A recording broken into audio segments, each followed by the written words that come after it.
नमस्कार दोस्तों, welcome to my new YouTube channel Dheeraj travel and trips. दोस्तों, पिछली वीडियो को आपने बहुत सारा प्यार दिया, तो इस बार मैंने फिर से एक ट्रिप प्लान किया है। आज फ्राइडे का दिन है, सुबह के 8 बज रहे हैं और कल से वीकेंड स्टार्ट होने वाला है। मैंने कुछ दिन की छुट्टी डाली हुई है और मैं अब जो ट्रिप प्लान किया हूँ वो गाज़ियाबाद दिल्ली होते हुए जबलपुर भेड़ाघाट का ट्रिप है। ये कुछ 800 किलोमीटर का वैसे ट्रिप है अगर मैं सीधे सीधे जाऊँ, बट बिकॉज मैं रूट डाइवर्जन करूँगा, बीच में मैं खजुराहो भी जाऊँगा और खजुराहो में हम घूमेंगे। तो जो रूट डाइवर्जन है उसको मिला करके ये ट्रिप लगभग हमें पड़ेगा 1100 किलोमीटर के आसपास का। इस 1100 किलोमीटर के ट्रिप में हम एक जगह नाइट हॉल्ट लेंगे। आज हम शाम को अपना ट्रिप शुरू करेंगे और जितना हम मैक्सिमम डिस्टेंस कवर कर सकते हैं ग्वालियर के आसपास, आगरा से आगे ग्वालियर के बीच में कहीं पर भी हम नाइट हॉल्ट लेंगे और उसके बाद फिर आगे की जर्नी नेक्स्ट डे शुरू करेंगे। अभी सुबह के 8 बज रहे हैं, मैं 10 बजे से मेरा ऑफिस है, मैं शाम को 4 बजे तक वापस आऊँगा। तो अभी मैं 1 घंटे अपने ड्राइवर को दूंगा, उसकी चेकिंग वगैरह करूँगा, इंजन, तेल, पानी, टायर्स वगैरह सब कुछ चेक करके उसमें खाने पीने का अरेंजमेंट करूँगा, सो दैट हमें रास्ते में कहीं कोई दिक्कत ना हो। पानी वगैरह रखना, सारी चीज़ें चेक करने के बाद मैं 10 बजे ऑफिस के लिए निकल जाऊँगा। शाम को 5 बजे लौट के आऊँगा और उसके बाद जो भी मेरा सामान वगैरह पैक करना है मैं वो सब पैक करके और फिर मैं ट्रिप के लिए निकल जाऊँगा गुड़गांव से अपने बड़े भाई लोगों को लेते हुए। तो दोस्तों, ट्रिप में कैसा हमारा एक्सपीरियंस रहेगा वो सब मैं आपके साथ में शेयर करूंगा। मुझे उम्मीद है इस वीडियो को भी आप उतना ही प्यार देंगे जितना आपने पिछले वीडियो को दिया। यहाँ आप मेरी तैयारियों का जायज़ा ले सकते हैं। हमने अपना बैग पैक कर लिया है और रूट सेट कर लिया है। खजुराहो की तरफ में हमारा पहला डेस्टिनेशन होगा और अब हम रात को 8 बजे के करीब निकल चुके हैं खजुराहो के लिए।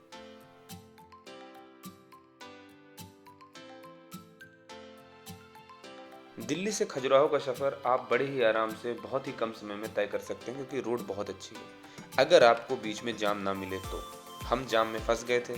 हमने जाम से निकलने के बाद एक जगह पे थोड़ा सा स्टॉप लिया। रात के 12:30 बज रहे हैं और हमने अभी तक खाना भी नहीं खाया है। यहाँ इस जगह पे रुक करके, जहाँ से ग्वालियर लगभग 86-87 किलोमीटर है, वहाँ हम रुक करके इस ढाबे पे हमने अपना खाना खाया। खाना खाने के बाद हमने चाय पी और चाय कॉफ़ी होने के बाद हम फिर से निकल पड़े अपने डेस्टिनेशन की तरफ, जो कि है खजुराहो।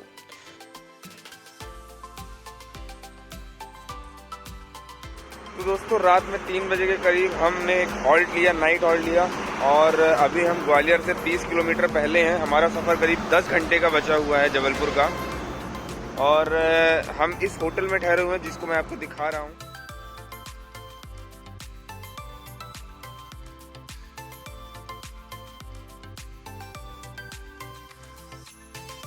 भिंड मुरैना का यह क्षेत्र अपने बिगड़ों के लिए प्रसिद्ध माना जाता है। दिल्ली से जबलपुर का, नागपुर का यह हाईवे भारत के बिजिएस्ट हाईवेज में से एक माना जाता है। यहाँ पे चलने वाले ट्रैक्टरों की रफ्तार भी ट्रकों की रफ्तार से ज़्यादा तेज होती है। तो जब भी आप कभी इस रास्ते पर आएँ तो अपनी गाड़ी को, अपने वाहन को बड़े ही आराम से और केयरफुली चलाएं। एक रात का विश्राम करने के बाद अब हमने अपने सफ़र को फिर से शुरू कर दिया है। यह बेतवा नदी है, जिसका प्राचीन नाम वेत्रवती था। मध्य प्रदेश और उत्तर प्रदेश राज्यों में बहने वाली एक नदी है। यह यमुना की उपनदी है। मध्य प्रदेश के रायसेन जिले से निकलती है और इसकी संपूर्ण लंबाई 480 किलोमीटर है। यह बुंदेलखंड पठार की सबसे लंबी नदी है और यहाँ तक कि लोगों का ऐसा मानना है कि आला की लड़ाई में इतना खून बहाया गया कि पूरी नदी लाल हो गई थी। उस समय से अब तक यहाँ लाल रंग का मौरंग पाया जाता है। अब चूंकि हम सफ़र के अगले पड़ाव खजुराहो की तरफ निकल पड़े हैं, तो मैं आपको खजुराहो की कुछ जानकारियां दे देना चाहता हूं। खजुराहो मध्य भारत में स्थित मध्य प्रदेश का एक प्रमुख शहर है जो अपने प्राचीन एवं मध्यकालीन मंदिरों के लिए विश्वविख्यात है। मध्य प्रदेश के छतरपुर जिले में स्थित खजुराहो का प्राचीन नाम खजूरपुरा और खजूर वाहिका के नाम से भी जाना जाता था। यहाँ बहुत बड़ी संख्या में प्राचीन हिंदू और जैन मंदिर हैं। मंदिरों का शहर खजुराहो पूरे विश्व में मुड़े हुए पत्थरों से निर्मित मंदिरों के लिए प्रसिद्ध है। चंदेल वंश द्वारा 950 से 1050 ईस्वी के बीच निर्मित खजुराहो मंदिर भारतीय कला के सबसे महत्वपूर्ण नमूनों में से एक है। हिंदू और जैन मंदिरों के इन सेटों को आकार लेने में लगभग 100 साल लगे। मूल रूप से 85 मंदिरों का एक संग्रह संख्या 25 से नीचे तक आ गई। ऐसा माना जाता है कि इन मंदिरों को क्षति पहुंचाने में सबसे बड़ा हाथ औरंगजेब नाम के शासक का था। यूनेस्को विश्व विरासत स्थल द्वारा मंदिर परिषद को 3 क्षेत्रों में विभाजित किया गया है: पश्चिम, पूर्व और दक्षिणी।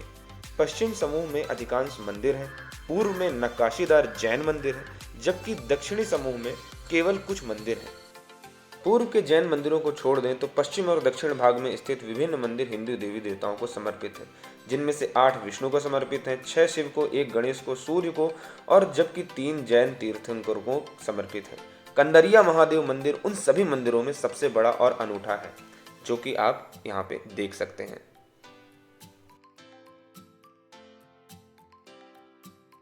खजुराहो के मुख्य मंदिर की देखरेख भारतीय पुरातत्व विभाग द्वारा की जाती है। यहाँ पे अंदर जाने के लिए 35 रुपए की एक टिकट लेनी पड़ती है, जो कि ऑनलाइन होती है। लेकिन अगर आप डिफेंस एम्प्लॉई हैं या आप सरकारी मुलाजिम हैं तो आप अपना आई कार्ड दिखा करके फ्री में भी आप मंदिर के अंदर प्रवेश कर सकते हैं। यहाँ पे पहुँचते ही अगर आप नए हैं तो आपको अनरजिस्टर्ड गाइड बहुत सारे मिल जाएंगे, जो कि कम दाम में आपको मंदिर घुमाने का वादा करते हैं। आप उनसे बच कर रहिएगा। और यहाँ पे पार्किंग चार्ज भी 50 रुपये है, जो कि अगर आप मुख्य मंदिर के आसपास पार्क करते हैं तो आपको देना पड़ेगा। 1050 से 1075 ईस्वी के बीच वामन मंदिर का निर्माण किया गया था। विष्णु अवतारों में इसकी गणना की जाती है। नज़दीक ही जायरी मंदिर है, जिसका निर्माण 1075 से 1100 ईस्वी के बीच माना जाता है। यह मंदिर भी विष्णु भगवान को समर्पित है। इन दोनों मंदिरों के बीच नज़दीक ही ब्रह्मा जी का मंदिर है, जिसकी स्थापना 925 ईस्वी में हुई थी। इस मंदिर में 4 मुख वाला एक लिंगम है। ब्रह्मा मंदिर का सीधा संबंध ब्रह्मा से न होकर शिव से है।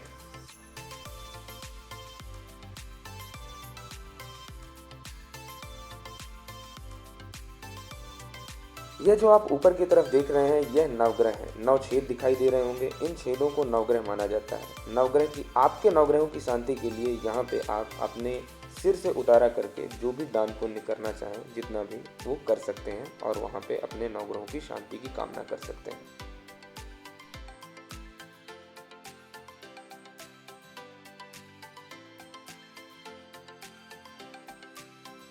आप देश के किसी भी कोने से हैं, लेकिन अगर आप खजुराहो आए हैं तो आपको यहाँ का चाट खाना चाहिए। यहाँ की चाट जो हमने खाई, बहुत ही लजीज, बहुत ही अद्भुत, खाने में बहुत टेस्टी, और यहाँ चाट का रेट भी बहुत कम है।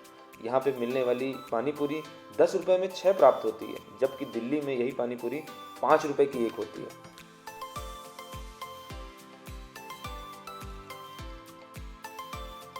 अगर आप खजुराहो आए हैं तो आपको यहाँ का लाइट शो भी देखना चाहिए, जो रात में 6:30 बजे इंग्लिश वर्जन में और 7:30 बजे हिंदी वर्जन में होता है। उसके भी कुछ चार्जेस होते हैं, कुछ टिकट होती हैं, वो आपको काउंटर से पता चल सकते हैं। हम क्योंकि दिन ही दिन का सफ़र कर रहे थे, इसलिए हम रात में यहाँ नहीं ठहरे।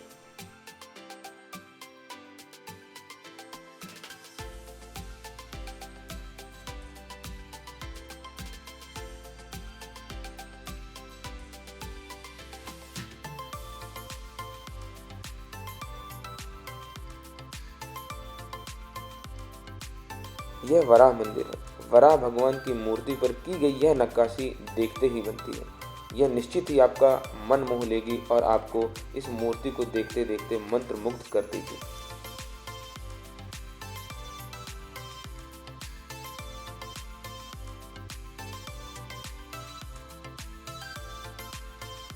खजुराहो का इतिहास लगभग 1000 साल पुराना है। अपने क्षेत्र में खजुराहो की सबसे पुरानी ज्ञात शक्ति वत्स थी। चंदेल राजाओं ने 10वीं से 12वीं शताब्दी तक मध्य भारत में अपना शासन किया। खजुराहो के मंदिर का निर्माण 950 से 1050 ईस्वी के बीच इन्हीं चंदेल राजाओं द्वारा किया गया।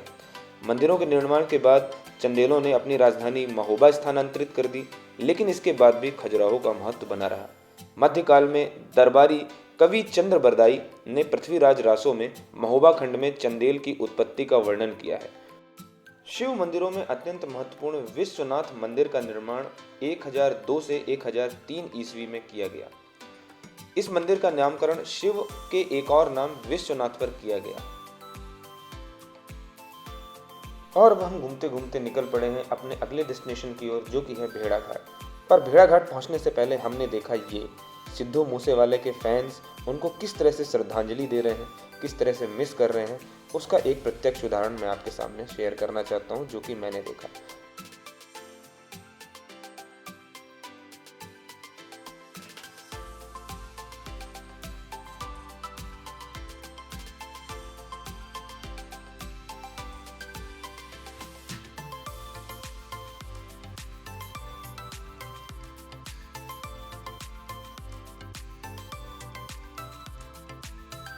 मध्य प्रदेश के जबलपुर शहर से लगभग 23 किलोमीटर दूर भेड़ा घाट एक रमणीय पर्यटन स्थल है।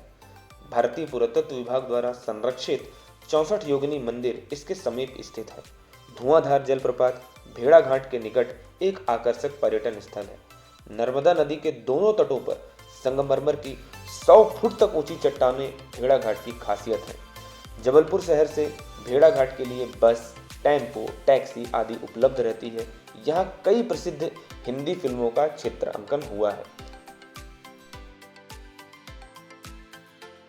भेड़ा घाट जाते वक्त आपको बहुत ही छोटे छोटे उद्यमी व्यवसायी रास्ते में बैठे हुए दुकान खोले हुए दिख जाएंगे, जो कि इन छोटे छोटे उद्योगों के द्वारा, छोटे छोटे व्यवसायों के द्वारा अपने जीविकोपार्जन करते हैं। यह उद्यमी हस्तशिल्प कला में निपुण होते हैं और अपनी कलाओं से आपका मन मोह लेने में सक्षम होते हैं।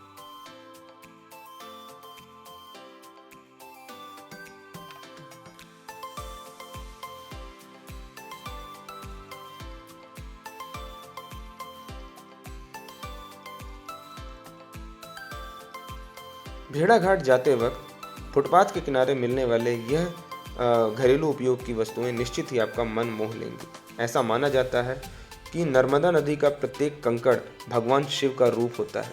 यहाँ पे मिलने वाला पत्थर ही शिव भगवान के लिंग के रूप में विराजमान होता है और उसी की हम प्राण प्रतिष्ठा करके पूजा करते हैं।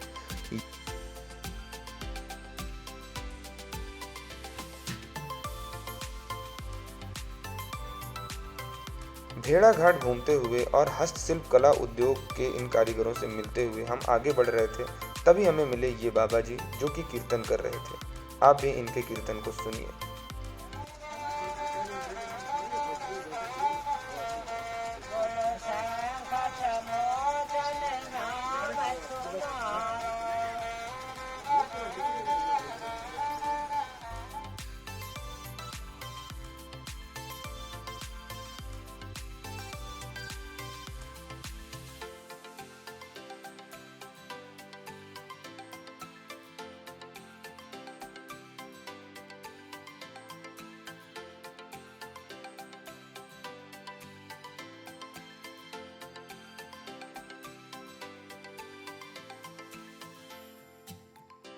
सामने से उठता हुआ सफेद कलर का यह फुहारा निश्चित ही आपका ध्यान आकर्षण का केंद्र बन सकता है। भेड़ा घाट के पास नर्मदा नदी का पानी एक बड़े झरने के रूप में गिरता है।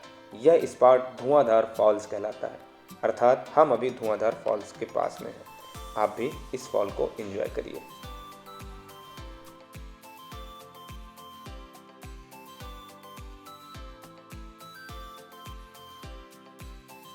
धुआंधार जलप्रपात में नर्मदा की धारा 50 फुट ऊपर से गिरती है, जिसका जल सफेद धुएं के समान उड़ने लगता है। इसी कारण इसे धुआंधार कहते हैं। धुआंधार जलप्रपात को यूनेस्को ने 20 मई 2021 को विश्व धरोहर के रूप में सम्मिलित किया था।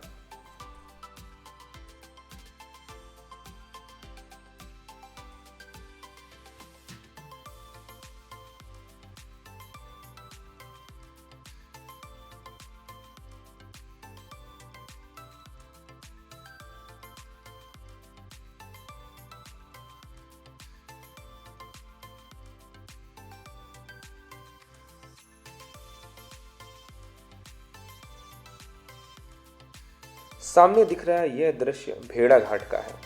भेड़ा घाट अर्थात नौका विहार।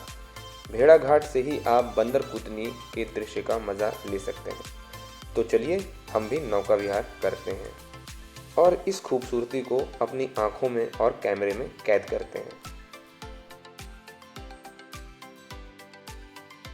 भेड़ा घाट क्षेत्र का संपूर्ण देखरेख और यहाँ की नौका का संपूर्ण देखरेख रख रखाव यहाँ की नगर परिषद करती है। भेड़ा घाट नगर परिषद के ऊपर यहाँ के पूरे क्षेत्र की पूरी जिम्मेदारी है और वह स्वतंत्र रूप से कार्य करती है।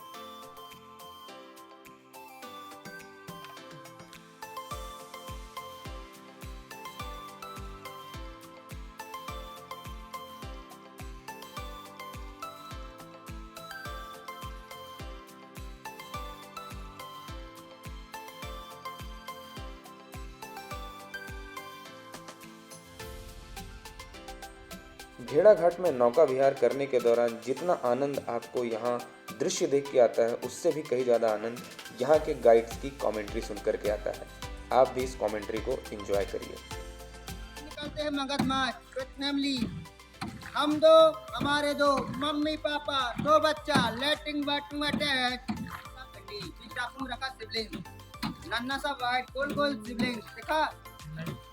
इसको इंदौर की रानी अहल्याबाई होलकर ने स्थापना किया है। बोलते 350 वर्ष पुराना, एक साधु का आना जाना, दिन भर पूजा पाठ, शाम को साधु भेड़ा घाट। अचानक आई बाढ़, साधु पहुंचा होशंगाबाद, वहीं मिलकर कर रहा पूजा पाठ। जो जोर से बोले शंकर भगवान की जय, शारदा मैया की जय, पार्वती मैया की जय।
तो दोस्तों ये था हमारा दिल्ली जबलपुर का 1100 किलोमीटर का ट्रिप वाया खजुराहो। मुझे उम्मीद है ट्रिप को आपने खूब एंजॉय किया होगा। दोस्तों चैनल पे नए हों तो आप बेल आइकन को हिट करके चैनल को सब्सक्राइब कर लीजिए। साथ ही साथ जाते जाते मैं अपने ट्रिप के दौरान खींची गई कुछ फ़ोटोज़ शेयर कर रहा हूँ, मुझे उम्मीद है आपको पसंद आएंगी। अगर आप चाहते हैं कि हम किसी नई जगह को एक्सप्लोर करें जिसका वीडियो हम आपके साथ शेयर करें तो हमें कमेंट सेक्शन में ज़रूर बताएं, और इसके अलावा भी अगर आपकी कोई क्वेरी हो तो हमें कमेंट्स में ज़रूर बताएं। आपको ये हमारा एफर्ट कैसा लगा लाइक करके कमेंट करके बता सकते हैं। साथ ही साथ इस वीडियो को अपने दोस्तों के साथ फैमिली मेम्बर्स के साथ शेयर ज़रूर करें ताकि उनको भी ट्रिप के बारे में जानकारी प्राप्त हो सके। मिलते हैं नेक्स्ट वीडियो में नेक्स्ट ट्रिप में, तब तक के लिए अपना ख्याल रखिए। जय Hind, this is Dheeraj signing off. Thank you.